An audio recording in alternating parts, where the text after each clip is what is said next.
Ya, Assalamualaikum warahmatullahi wabarakatuh. Waalaikumsalam warahmatullahi wabarakatuh. Waalaikumsalam. Alhamdulillah. Semangat pagi, Bapak Ibu. Pagi, Pagi Ibu. luar biasa gitu ya, Pak ya. Alhamdulillah. Baik, Alhamdulillah Bapak Ibu, hari ini Sabtu 14 Desember kita bertemu kembali di mata kuliah investasi bisnis pariwisata. Tapi nggak apa-apa, show must go on. Ada teman-teman yang lain masih di perjalanan atau masih akan connect. Kita nanti langsung nyambung-nyambung saja. Pastinya selalu kita awali dengan basmalah, Bismillahirrahmanirrahim. Insya Allah apa yang kita obrolkan nih, kita diskusikan Bapak Ibu di investasi bisnis pariwisata ini selalu bermanfaat, kemudian menambah perspektif dari kita semuanya, Bapak Ibu dan saya juga. Otomatis saya juga berharap Bapak Ibu untuk dapat sharing perspektifnya dan pengalaman-pengalamannya. Baik, Bapak Ibu, hari ini tuh kan udah mau hampir Desember ya, udah mau ke UAS Bapak Ibu, jadi semangat ya, 3 kali pertemuan atau 2 kali lagi juga udah selesai gitu ya. Tapi mohon sekali Bapak Ibu, kalau sambil kita apa ya namanya, belajar berkuliah itu tuh tidak hanya sekedar menggugurkan kewajiban, tapi mudah-mudahan ada niatnya untuk saling berbagi perspektif ya Bapak Ibu. Kemudian otomatis nanti dapat dilaksanakan sekecil apapun. Namanya ijazah kan bukan berarti kadang-kadang ada yang bilang ijazah itu tandanya biar bisa reuni katanya. Tapi bukan berarti tolabul ilmi. Nah itu mohon sekali dihindari itu. Mudah-mudahan Bapak Ibu bisa terus semangat untuk menambah perspektif, wawasan, kemudian mampu menerapkannya. Bapak Ibu, hari ini tuh adalah di topiknya analisis risiko investasi. Jadi kalau yang pertemuan ke 2 minggu yang lalu itu ke-8 itu adalah analisis lingkungan investasinya. Kalau sekarang analisis risikonya, Bapak Ibu. Kalau lingkungannya itu kan pemahaman investasi, regulasi, lalu lingkungan makro mikro. Nah, sekarang di topik ini adalah sesuai dengan RPS yang disusun adalah lebih kepada analisis analisis risiko investasinya. Dan di situ ada kata berarti di pariwisata begitu ya. Bentar. Eh, dalam analisis risiko investasi ini, Bapak Ibu, otomatis ininya adalah data gitu Bapak Ibu, komprehensif ya. Kenapa sih analisis risiko ini penting? Pastinya dari awal kalau sudah dipikirkan, sudah dihitung, sudah segala macam, otomatis mencegah kerugian.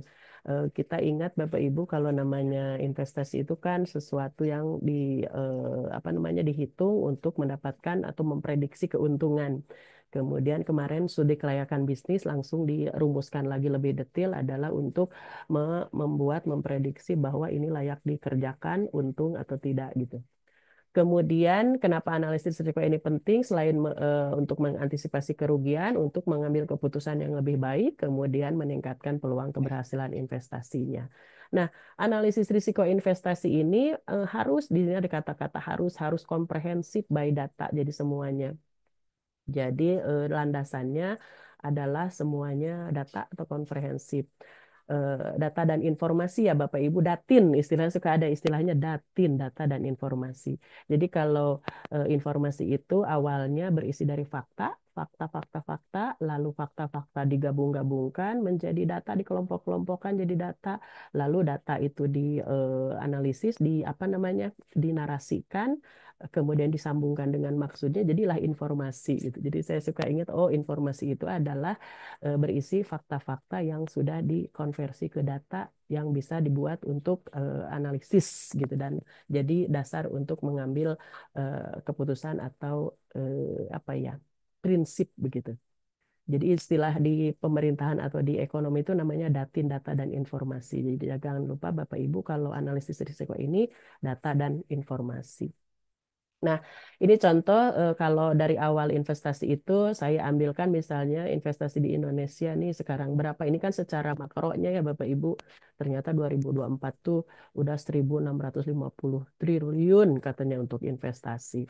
Kemudian saya juga suka terus nyari gitu ya. Bapak Ibu yang kemarin saya bilang seru juga tuh Bapak Ibu kalau kita menyimak ya di YouTube atau streaming atau di TV ya tentang apa rapat paripurna DPR dan segala macam gitu ya. Ternyata data-data itu memang harus kita cermati juga Bapak Ibu supaya melihat sistematika alur apa sih yang poin-poin yang ada, mana indikatornya, lalu gimana sih mereka berpikir gitu dari kementerian gimana berpikir, dari sisi anggota dewan yang mereview gimana berpikirnya gitu. Nah, ini dalam analisa analisis risiko investasi itu saya concern kepada data dan informasi. Salah satunya saya ambil dari Kementerian Parekraf pasti ada data-data. Lalu ini juga ada yang menarik di apa namanya bahan bahan analisis ringkas untuk di DPR ya. Saya stop share dulu, kita ngobrol dulu ini. Jadi menarik Bapak Ibu, ternyata anggota dewan yang kadang-kadang kita kan suka, aduh canggih-canggih begitu ya gitu. Ternyata ada panduan yang sudah disiapkan data dan informasinya. Nah, ini selayaknya kita sebagai praktisi juga harusnya menguasai ini gitu. Jadi apa yang ada di pikiran kementerian dan lembaga, apa yang di pikiran legislatif, yudikatif, lalu kita sebagai industri, akademisi, nah ini otomatis melibatkan kemampuan seluruh stakeholder. Ini contoh Bapak Ibu saya ambil dapatnya dari 2023, 2024 belum muncul ya. Jadi ini analisis ringkas cepat gitu. Bapak Ibu analisis ringkas ini ya kan ringkas ya, tapi ternyata halamannya banyak Bapak Ibu hampir 90 halaman ya. Tapi coba kita lihat dalamnya analisis ringkas cepat ini untuk paripurna DPR ya Bapak Ibu untuk sektor pariwisata. Jadi urgensi penguasaan daya saing pariwisata untuk meningkatkan perekonomian nasional. Kenapa ada yang bocor? Sebentar. Ya, Pak Henry. Pak Henry. Pak Henry mic-nya punten. Siap. Siap. Nah, Bapak Ibu, ini analisis ringkas cepat ternyata udah biasa tuh dari kementerian lembaga tuh untuk menyajikan di apa dikonsumsi oleh sekretariat dewan itu ada namanya ARC ya analisis ringkas cepat untuk bahan apa namanya sidang-sidang gitu ya. Ini kita contohkan nih penguatan pariwisata ada datanya pendahuluan nih 5,5% itu perkembangan PDB-nya ya penghasilannya kemudian dalam bentuk persen dalam bentuk miliar kemudian tenaga kerja kemudian peringkat TTDI ya Tourism Trade Tourism Development Index. Jadi ternyata Bapak Ibu kementerian itu kan punya KPI sama kayak kita kalau di hotel di JM juga kan punya indikatornya ya GOP berapa ini berapa. Jadi apa persentase pertumbuhan PDB-nya setorannya, kemudian angkanya berapa, lalu jumlah tenaga kerjanya berapa, jumlah kunjungan wisatawan Wisman sama Wisnusnya berapa, lalu peringkat. Nah, ini ada peringkat di TDI-nya. Trade Tourism Development Index-nya ini juga jadi KPI-nya. Jadi ada 5 indikator Bapak Ibu untuk Kementerian Pariwisata itu. Nah, tahun 2021 itu TTDI-nya peringkat ke-32 ya. Kemudian nah ini akan turun dari kementerian nanti masuk ke daerah. Terus jumlah tenaga kerjanya masih 21 juta. Ini sampai ke bawah Bapak Ibu. RJPN Rencana Pembangunan Jangka Menengah Nasional. Ini kebayang Bapak Ibu dari sini tuh kan masuknya ke Riparnas, Riparprop ya, Rencana Induk Pembangunan Pariwisata Nasional, Provinsi. Nah ini kalau ini adalah keseluruhannya berarti pariwisata nyumbangnya berapa gitu. Pariwisata PDB-nya targetnya 5,5% gitu. TTDI-nya ternyata tahun 2002 itu adalah 29 targetnya ke 29 peringkatnya. Sementara tadi baru 32 nyampe-nya. Targetnya peringkatnya naik ke 29. Seperti ini Bapak Ibu coba baca ini tuh. Aduh ternyata tuh ya puyeng juga Bapak Ibu. Nah, ini kan masuk ke ada analisis risiko, keuangan, pasar, segala macam. Lalu sektor pembiayaan anggaran, bagaimana efektivitas anggaran negara terhadap sektor tersebut, lalu hubungannya dengan peningkatan indikator KPI-KPI tadi Bapak Ibu. Jadi di sini juga bagus nih ada evaluasi misalnya pemerintah naikin anggaran jadi sekian, outputnya ada jadi naik atau enggak. Nah, ini ada ditulis nih. Jadi ternyata di sini kalau saya baca asumsinya adalah bahwa ada kurang efektif dalam melaksanakan atau merealisasikan anggaran belanjanya gitu. Karena outputnya tidak belum sesuai. Nah, ini nih Bapak Ibu, maaf. Jadi ini tuh ada programnya, pagunya berapa, realisasinya berapa, ini keterserapan ya Bapak Ibu.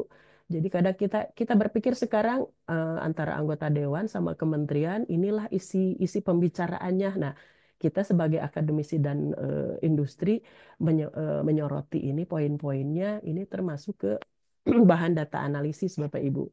Ya, di sini kemudian ada hubungannya dengan beberapa kementerian, ada kelautan perikanan, pertanian karena hubungan pariwisata itu kan multisektoral ya, lintas kementerian.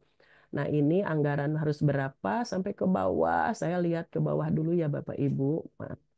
Ini juga ada beberapa kota-kota. Kemudian BUMN juga ada sumbangannya selain dari kementerian lintas kementerian juga ternyata anggaran-anggaran pariwisata juga dari lintas lembaga. Jadi BUMN. Ini Injurni udah masuk di 2023 1,1 triliun.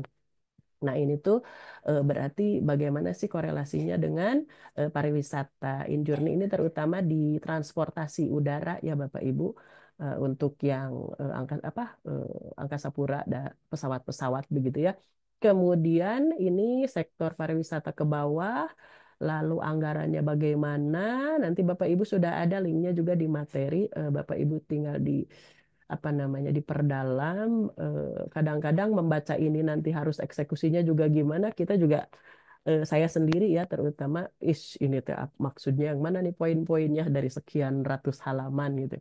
Nah, ini permasalahan realisasi belanja pada Kemenparekraf ditinjau dengan outcome-nya ternyata sasaran strategisnya realisasi belanja yang belum efektif katanya gitu. Makanya kita para orang industri suka bilang, aduh itu mah semacam kalau bikin acara tuh itu mah terlalu formalitas asal biar terserap aja, tapi efeknya ternyata kurang gitu. Tapi coba kita juga lihat dari program-programnya nih ke bawah. Nah, permasalahan realisasi belanja terkait peningkatan daya saing. Ternyata ada aspek TTDI itu Trade Tourism Development Index ya. Ini tuh ada programnya Bapak Ibu. Jadi ada dana alokasi khusus ini, kemudian ada pengembangan sumber daya destinasi super prioritas. Ini tahun berapa di Labuan Bajo, kemudian di Borobudur, lalu Danau Toba, lalu Likupang. Nah, ini Mandalika ada tulisannya ke bawah. Lalu tadi kan super prioritas, lalu health and hygiene, ternyata CHSE juga masuk ke programnya, lalu environmental sustainability. Nah, itu di TTDA itu indikatornya ada environmental sustainability, ternyata ada kata-kata program gerakan bisa Bapak Ibu bersih, indah, sehat dan aman. Ini juga kalau kita nggak ngeh, ini teh kapan sosialisasinya gitu ya. Sedangkan maaf, kita tahunya kan Sabta Pesona ya Bapak Ibu. Ternyata di TTDI itu programnya itu namanya adalah bisa bersih, indah, sehat dan aman. Sementara yang kita tahu adalah Sabta Pesona. Jadi ini kapan nih sosialisasinya gitu. Kalau dilihat dari sini ternyata ini untuk destinasi pariwisata begitu. Nah, ini untuk TTDI-nya saya soroti adalah sosialisasi tentang ini program bisanya ini bersih, indah, sehat dan aman. Kemudian pengelolaan sampah plastik sudah ada, lalu ada aplikasi platform digital. Berarti indikator TTDI yang peringkat itu inilah poin-poinnya Bapak Ibu yang kita peringkat 29. Nah, indikatornya kriterianya adalah dari aspek-aspek TTDI yang ini. Ada digitalnya, ada infrastrukturnya, lalu sampai ke bawah hygiene sama semuanya gitu. Nah, seperti itu Bapak Ibu, kira-kira Bapak Ibu saya ingin menyoroti eh, pengalaman Bapak Ibu tentang Apakah Bapak Ibu ngeh dengan bisa ini atau Sabta Pesona Bapak Ibu? Ada yang pernah sosialisasi barangkali ke Bapak Ibu sebagai insan pariwisata? Ada nggak Pak? Monggo. Atau tanggapan tentang tadi bahan-bahan untuk DPR yang tadi, monggo. Pengalaman pengalaman Bapak Ibu menggali sumber dari manapun gitu untuk data informasi. Monggo Pak, bisa? Ada yang mau sharing Pak? Ya, siapa Bu? Ada pernah Bapak Ibu pengalaman ngambil data dari Kemenpar, dari perindustrian, dari Kadin, dari mana, kemudian bagaimana saya menuangkannya ke analisis risiko Bapak Ibu gitu? Monggo.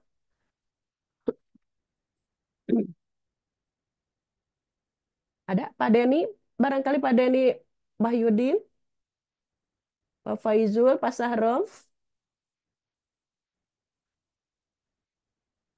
Ada pengalaman Bapak Ibu mengambil apa sumber-sumber data informasi gitu ya, Pak untuk dalam waktu Bapak Ibu membuat studi kelayakan bisnis atau membuat analisis risiko investasi apapun Mangga? Boleh?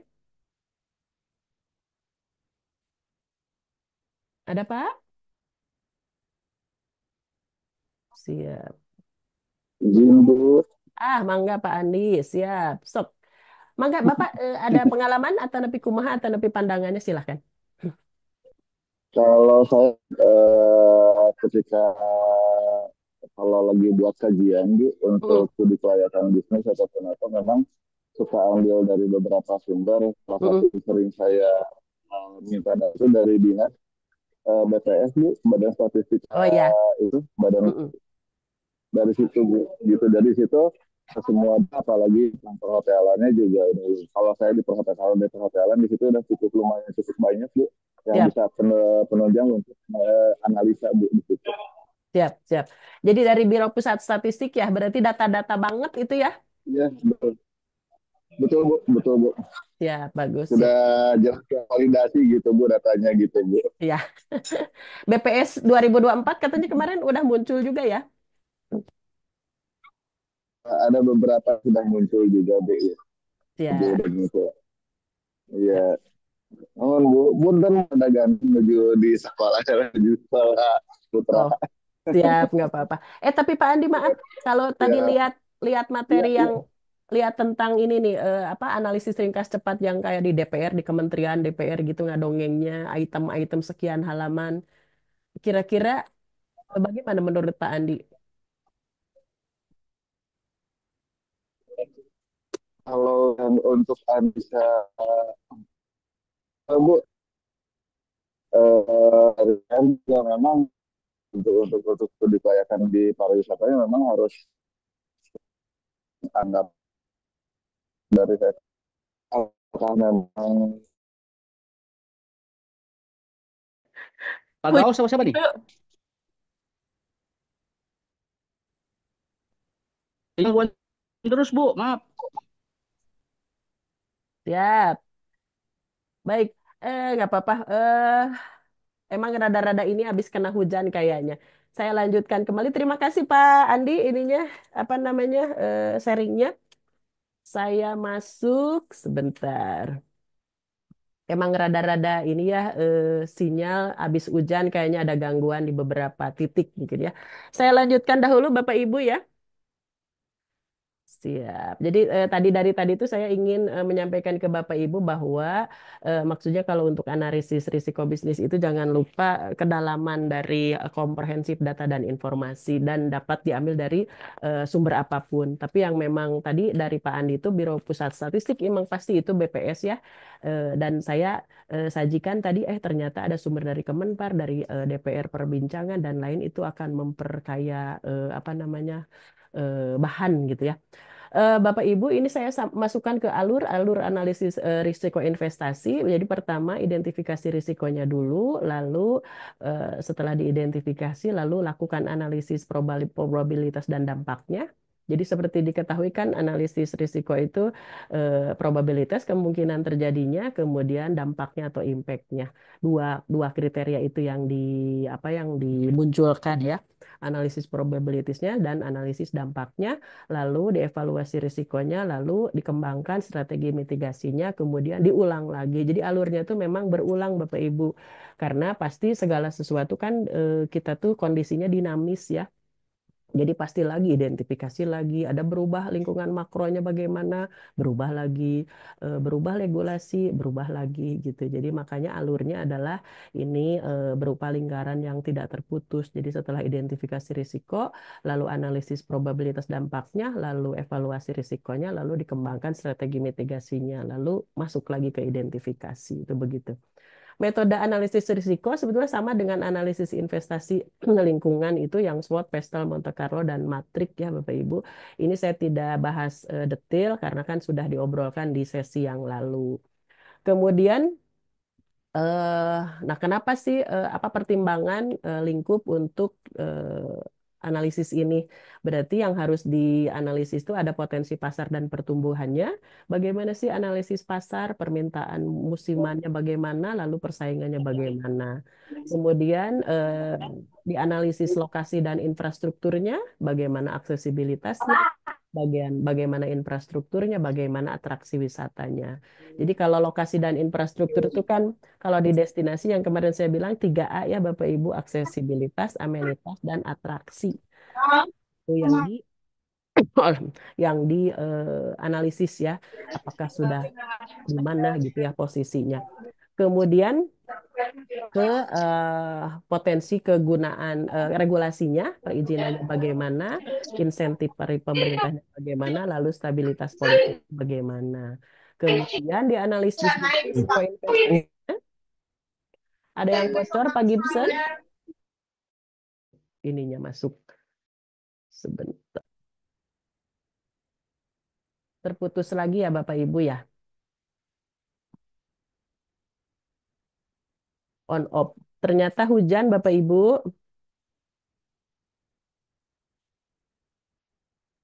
Ya, keputus-putus Pak Ibu, maaf maaf. Siap. Ini hujan rada-rada lumayan ya daerah Bandung. Bapak Ibu tadi berarti yang dilihat dalam analisis itu tadi lingkup apa namanya regulasinya, risiko investasinya, kemudian masuk juga analisis tentang investasi itu sendiri, yang tentang apa ROI-nya ya, apa return of investment-nya gitu ya, analisa keuangannya maksudnya ya, kemudian analisis lingkungannya, kemudian analisis sosial budayanya gitu. Jadi beberapa ada 7 faktor yang Bapak Ibu yang harus dianalisis tuh. 7 faktor. Jadi kemarin kan kalau pada saat kita ngobrol analisis lingkungan tuh ada faktor pasarnya, faktor keuangannya, faktor ekonominya, faktor keuangan, faktor regulasi, kemudian masuk ke faktor lingkungan dan budayanya gitu. Saya lanjutkan dahulu ya Bapak Ibu. Saya masuk ke ROI ya, Return of Investment. Karena hubungannya kan dengan investasi bisnis ya Bapak Ibu. Jadi tadi kalau analisis risikonya, sekarang ada hitungannya kan ada ROI istilahnya return of asset, return of investment. Ternyata return of investment itu kan harus dipikirin tuh modal kita berapa, aktivitas penjualannya bagaimana, bunganya gimana, baliknya apa gitu ya. Jadi return of investment ini adalah matrik yang digunakan untuk mengukur efektivitas suatu investasi.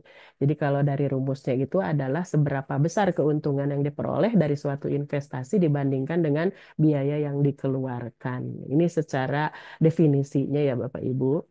Nah, rumusnya ROI itu secara sederhana atau yang paling umum adalah return on investment itu adalah keuntungan bersih dibagi biaya investasi awal kali 100%. Ini kalau yang paling mudahnya ya. Kalau yang kemarin lingkungan investasi kan ada NPV, ada PP, ada IRR gitu ya, net present value. Nah, kalau yang sekarang kita coba berhitung di ROI-nya ya, return of investment, keuntungan bersih dibagi biaya investasi awal kali 100%. Kalau keuntungan bersih itu berarti antara pendapatan yang dihasilkan dari investasi dengan total biaya yang dikeluarkan. Kemudian investasi awal, jumlah investasi yang disimpan pada saat awal proyek. Ini ada contohnya juga, kemudian berarti nanti tinggal kali 100%. Kemarin video yang di kemarin itu, pertemuan kemarin sebetulnya ada yang kurang. Itu ada Hermanto Tanoko ya, Tankop itu ada rumus 72% Bapak Ibu. Ternyata kalau untuk ROI itu ada rumus 72% katanya gitu. Jadi kalau satu tahun itu Bapak Ibu menghasilkan lebih dari 72% atau 72% berarti udah satu tahun teh udah nutup gitu ya. Tapi kalau misalnya 72 dibagi 2 36 berarti 2 tahun gitu. Lalu dibandingkan dengan suku bunga kalau depositoin 6% berarti 12 tahun baru nutup baru balik katanya gitu. Itu kemarin tuh ada rumus-rumus yang dari Hermanto Tanoko yang saya sampaikan di video kemarin. Kemudian kenapa sih ROI ini analisis ROI ini penting? Karena untuk membandingkan investasi, kemudian mengukur efektivitasnya, menetapkan targetnya, membuat keputusan. Nah, menetapkan target ini yang pasti ini saya pengen berapa gitu. Jadi return of investors-nya saya pengen berapa nih? Saya pengen 10%, saya pengen 15%, pengen 20 gitu ya. Waktu pertemuan yang lalu Om Rahmat pernah bilang, saya mah majuinnya 5% aja atau 3% aja. Nah, barangkali bisa apakah maksudnya dari sini atau bagaimana gitu. Nah, ada Om Rahmat ya hari ini kalau nggak salah. Tadi suaranya terdengar. Hadir, Hadir. hadir, hadir. Siap. Nah, Om Rahmat, apakah yang dimaksud yang waktu itu, waktu apa proyek Bapak yang di Mekah itu Bapak menawarkan kepada investor dengan 0,3%, apakah masuknya ke return of investment atau bagaimana, Pak? Atau kehitungan ini? Eh, Investment itu nanti dia dia di tahun kedua, Bu. Oh, dapatnya. Iya. Ah, Yang long term long term. Kalau short term eh, eh, di atas pendapatan bersih dibagi potensi investasi awal. investasi awal Gitu ya? gitu ya. Bapak dari atau dari Bapak dari net atau operating dari profit? net operating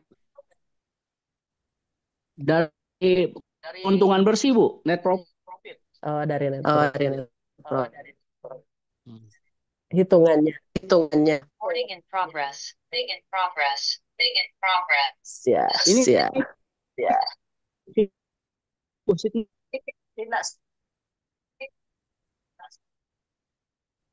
Gimana Pak?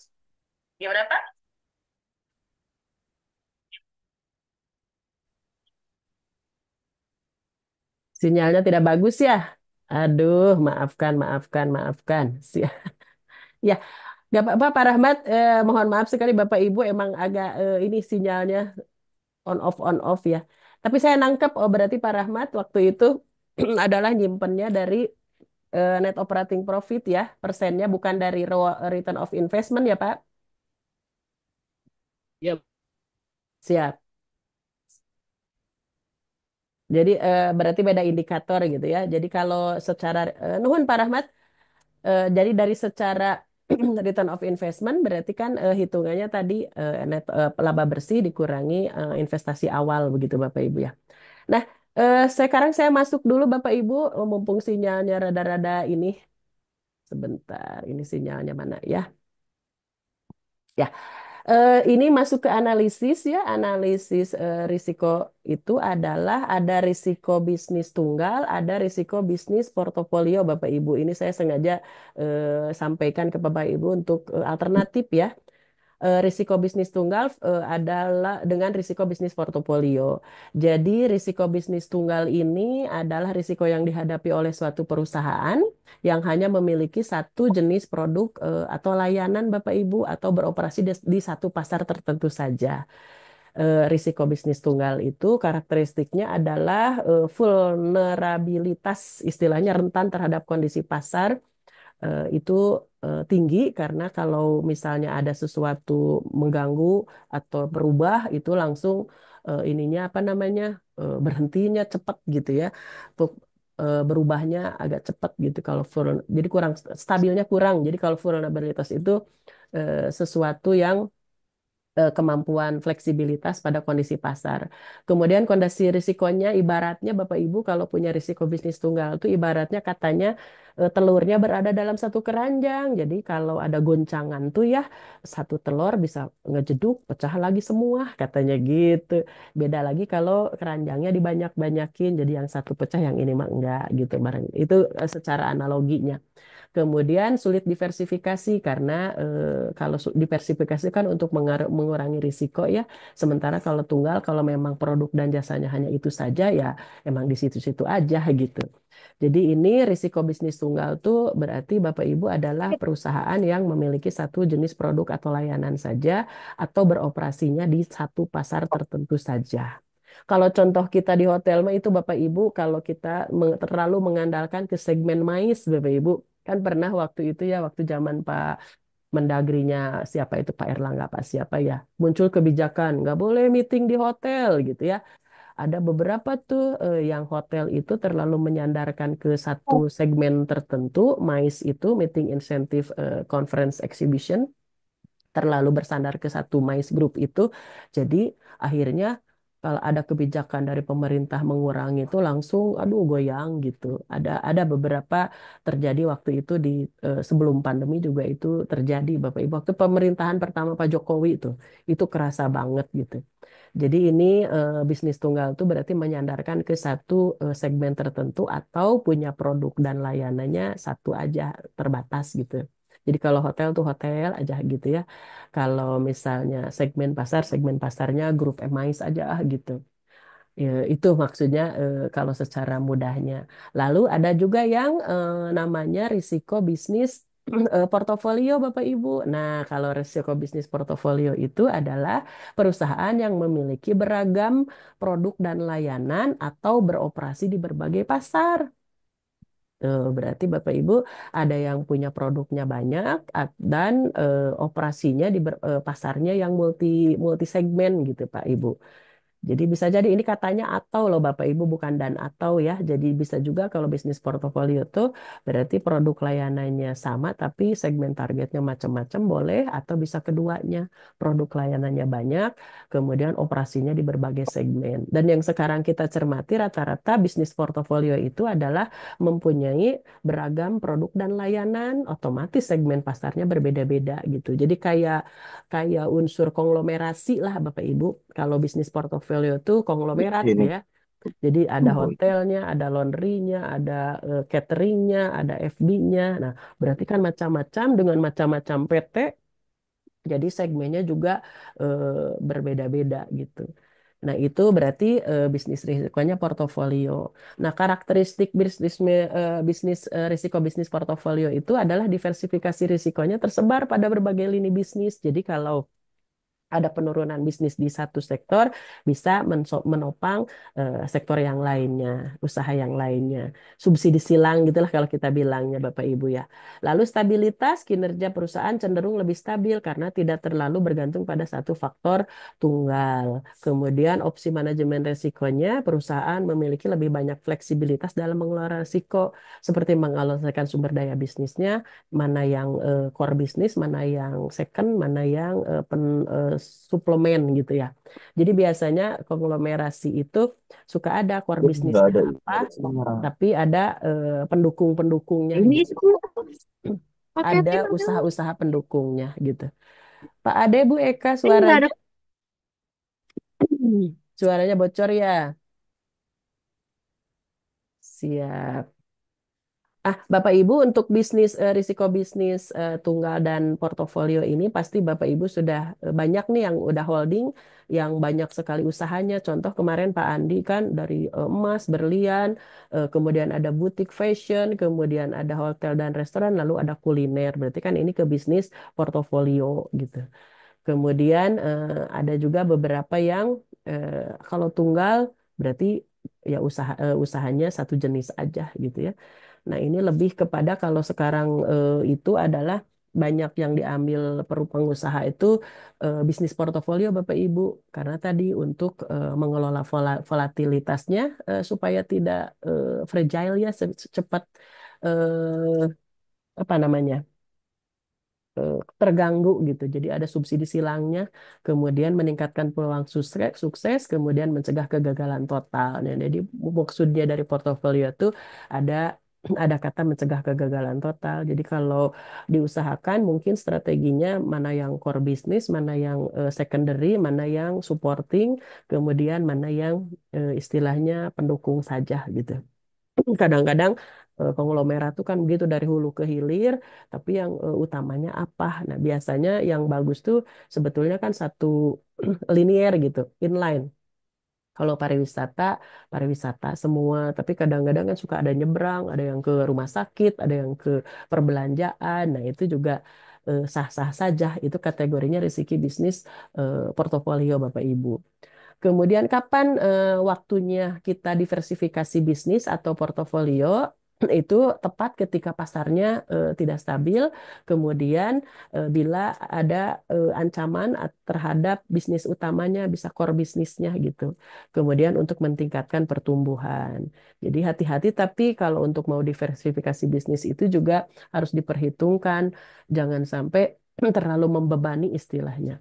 Jadi maksud hatinya ingin membagi resiko dari core bisnis satu terus dibikin usahanya misalnya jadi empat, ternyata ini salah target nih gitu. Ternyata wah rugi banget nih. Jadi akhirnya terserap ke yang arah kerugian begitu. Itu pas ada beberapa kejadian core bisnisnya apa namanya aman, tapi akhirnya tersedot uangnya untuk menutup ke yang usaha-usaha tadi suplemen atau secondnya gitu. Nah, ini contoh-contoh Unilever, General Electric, Samsung, Toyota ini kan benar-benar ini banget ya Bapak Ibu ya, huru ke hilir gitu ya. Brandnya udah kenceng, ininya apa namanya, brand identity-nya didukung oleh brand identity, oleh sistem manajemennya, kemudian pemasarannya, oleh sistemnya dan semuanya ini bisa merambah ke semua produk dan layanan gitu. Kemudian faktor keberhasilan dalam strategi bisnis portofolio itu adalah harus paham dulu tentang pasarnya gitu. Saya mau pasar pendidikan gitu. Kadang-kadang ada beberapa misalnya ada holding holding sekarang hotel. Misalnya di corporate punya 20 unit gitu. Sambil jalan berarti saya mau bikin laundry-nya juga bisnis laundry-nya. Lalu ada bisnis sekalian saya punya FB produk, saya bikin cateringnya juga gitu ya. Sekalian saya punya grup beberapa, saya juga punya transportnya, shuttle-nya misalnya. Sekalian juga karena saya harus memenuhi SDM-nya, saya juga punya lembaga pendidikan tuh. Suka begitu tuh. Jadi kadang bisnis portofolio ini berdasarkan kebutuhan di lingkungan bisnisnya atau ada juga yang sebetulnya melihat dari peluang yang analisa SWOT itu Bapak Ibu dari eksternalnya apa langsung dibikin gitu. Jadi akhirnya konglomerat itu suka konsepnya palu gada apa yang lo mau itu segala ada gitu. Nah, sekarang itu juga konglomerat itu selalu modelnya adalah kolaborasi. Bapak Ibu tidak selalu harus punya aset sendiri juga bisa modelnya kolaborasi. Jadi misalnya ada permintaan pasar apa, langsung aja subkon istilahnya disubkonkan kayak begitu. Kemudian portofolio itu alokasi sumber daya yang efektif, manajemen risikonya yang kuat, karena Bapak Ibu kalau portofolio itu banyak bisnisnya, otomatis kan mitigasi risiko, manajemen risikonya harus benar sudah tertata ya Bapak Ibu. Beda dengan Bapak Ibu megang satu project, satu unit, satu usaha dengan yang ada 5 usaha gitu. Nah, rata-rata ada beberapa tantangannya tuh di integrasinya, internalisasi corporate culture-nya, kemudian di sistem manajemen mutunya, di brand identity yang harus seiring semuanya gitu. Kemudian fleksibilitasnya, kemudian kepemimpinan yang kuat. Nah, dalam melaksanakan bisnis portofolio ini ternyata perlu figur kepemimpinan yang kuat nih untuk melaksanakan multi usaha tersebut gitu. Tantangannya kompleks ya, kompleksitasnya mengelola portofolio bisnis itu sangat kompleks karena sumber dayanya yang besar, belum berapa karakter gitu. Bapak Ibu kebayang punya usaha di beberapa provinsi yang beda karakternya, Indonesia Timur, Indonesia Barat, Tengah, Jawa gitu ya. Nah, yang saya amati emang ada beberapa misalnya punya 30 chain hotel ke sana beda karakter itu juga lumayan tuh kompleksitas masalahnya atau peluang tantangannya berbeda-beda. Lalu tantangannya di koordinasi Bapak Ibu. Kalau banyak tuh otomatis kan perlu satu sistem ya, bagaimana sih koordinasinya. Kemudian corporate culture tadi yang saya sampaikan, ternyata ada yang mengeluh juga ini setahun ini saya programnya internalisasi corporate culture ya terus katanya gitu biar satu warna gitu. Lumayan tuh 1 tahun itu ngedoktin corporate culture katanya gitu. Dari holding tuh ada kesulitan itu. Kemudian risiko diversifikasi terlalu banyak diversifikasi jadi kurang fokus katanya kepada efisiensi perusahaan gitu. Nah, kira-kira Bapak Ibu ada pendapat tentang bisnis portofolio ini? Bagaimana sih bisnis ini supaya tidak hanya satu tunggal atau mending portofolio banyak atau bagaimana Bapak Ibu? Ada Bapak Ibu?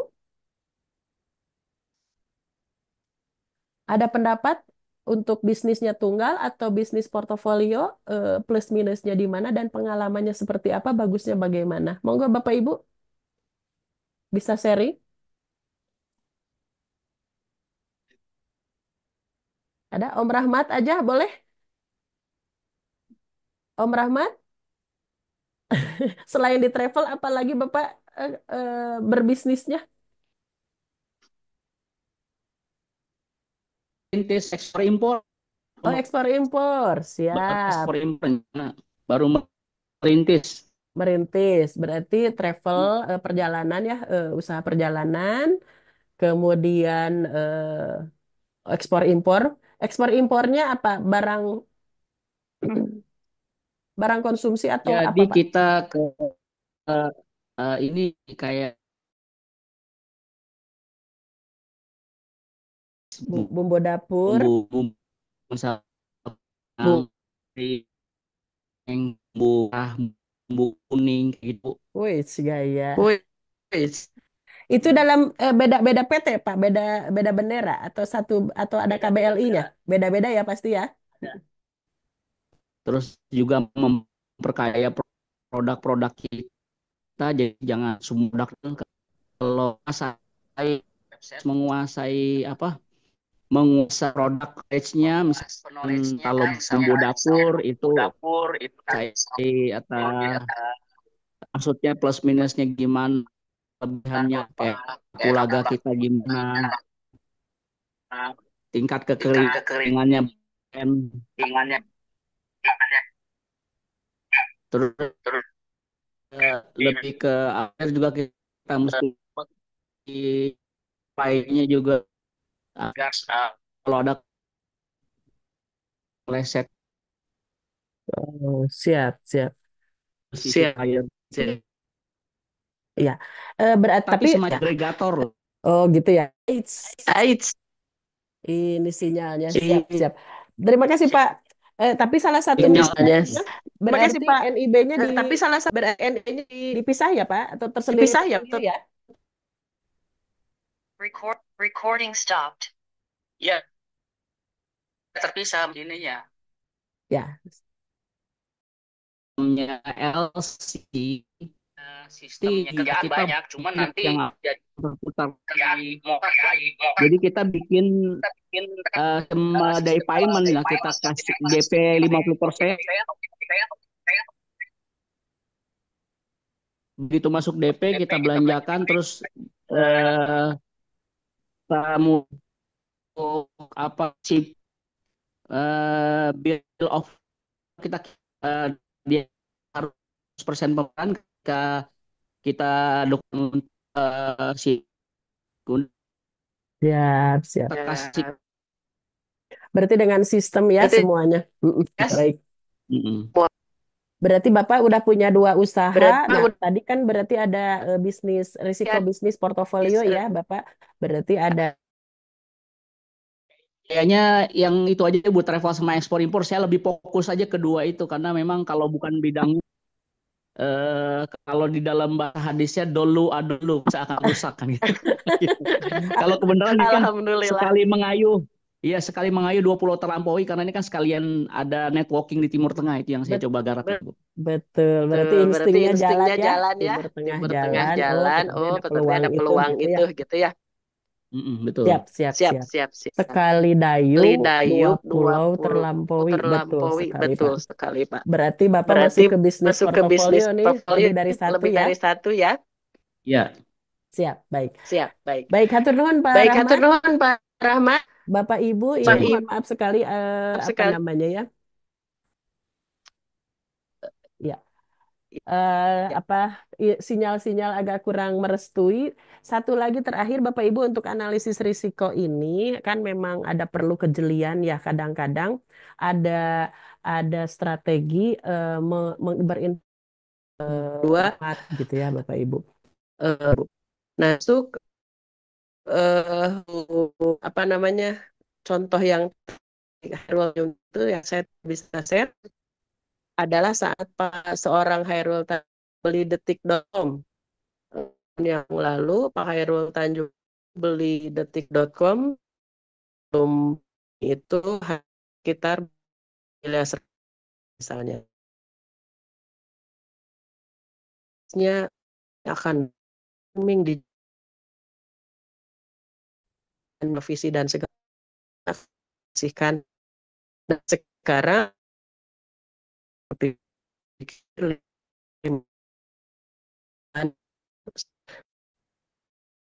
Ibu mohon maaf sekali ini on off ke sana ke sini barangkali mudah-mudahan bisa apa namanya kemudian pendalamannya di Google Drive semuanya sudah saya di reading. Jadi sekali Bapak Ibu mohon maaf nih ini arangnya kita akan bertemu di Sabtu depan. Terima kasih sekali. Wassalamualaikum warahmatullahi wabarakatuh. Waalaikumsalam.